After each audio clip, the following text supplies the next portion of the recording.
Figuring out why babies cry means figuring out what they want. Fortunately, what they want is pretty straightforward. The auditory cue that may be the most difficult to interpret is the cry. Why do babies cry? 3 reasons really. Because they're hungry, because they're uncomfortable, or because they just want to be held. The trick is to figure out what it is that the baby wants. I will deal with each cry separately. If a baby eats every 2 to 3 hours and it's time to eat, her crying may mean she is hungry. You will want to avoid delaying feeding to the point that the baby starts to cry. The "I'm hungry" cry is fairly loud and insistent, often accompanied by rooting behavior. Rooting is the name for the baby's natural reflex to look around for a nipple somewhere near her face. The rooting expression almost appears as a half smile. What's actually happening is the baby is opening her mouth in part to signal you that she's hungry, and in part hoping to hook a nipple in the vicinity. After about a minute, the "I'm hungry" cry can get louder, more insistent, and more piercing until it seems as though the baby is in pain. She's not in pain. She's just really upset because she's so hungry. And this creates a problem for her. When a baby is wailing because she's so upset about her hunger, she may be too upset to calm down, slow her breathing, put a nipple in her mouth, and start to feed. So it will be difficult to get her to stop crying. When a baby is lost in the fog of her own hysterical crying, it's difficult but not impossible to find your way through to her.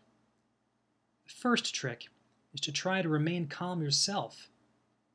If the baby senses that you, too, are on the edge of tears, or perhaps crying yourself, she will probably feel even more upset. Try to muster all your best acting ability and pretend you're calm, cool, and collected. One method to get your baby to stop crying and start feeding is to gently rock her while waiting for her to come down a bit from her hysterical peak, or to wait for a pause in her wailing while she takes a breath. When this happens, try to introduce the nipple and see if she begins to suck and calm down. Another method is to lay the baby on her back and place one of your thumbs in each of the baby's palms. Then raise her hands to her mouth, placing one of her hands against her lips. As she is rooting, she may start sucking her fingers and stop crying for a moment.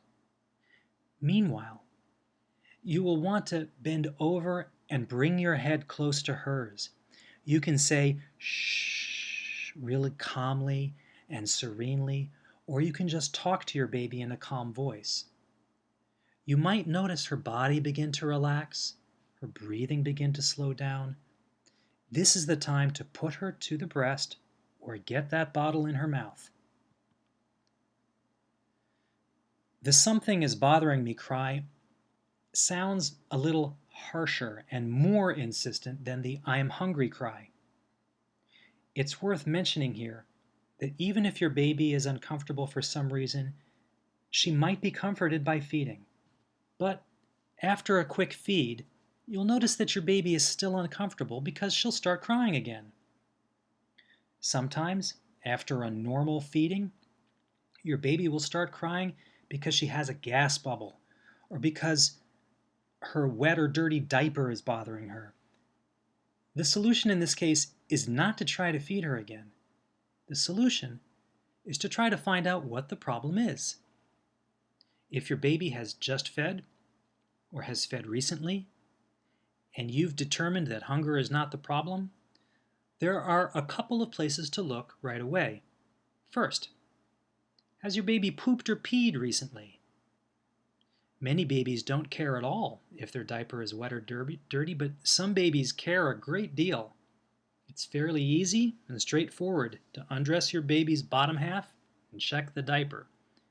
If it's dirty or wet, you can change it and see if this makes a difference to your baby. Another likely source of discomfort for your baby is her stomach. Actually, the problem is rarely the stomach itself. It's either her intestines, large and small, or her esophagus, the tube between the mouth and the stomach. When a baby's intestines get full of gas or poop, it can be painful, and she'll probably cry. There are many techniques available to you to try and relieve the baby's gas or other intestinal distress. Sometimes just being with your baby and holding her while she deals with a gas bubble can help her feel better. Many babies cry because they have reflux. The technical name for this kind of reflux is gastroesophageal reflux. Simply put, this is milk that starts in the stomach and moves backward, up into the esophagus instead of down into the intestines. Finally, some babies who cry have good old-fashioned colic. After hunger and discomfort, the most common reason why babies cry is they just want to be held. This cry is more of a whimpering, miserable cry. Babies seem to have an instinctive need to be held and comforted, especially by their mothers and fathers. Sometimes the need is greater than at other times. I suppose parents have the same needs with respect to holding their babies.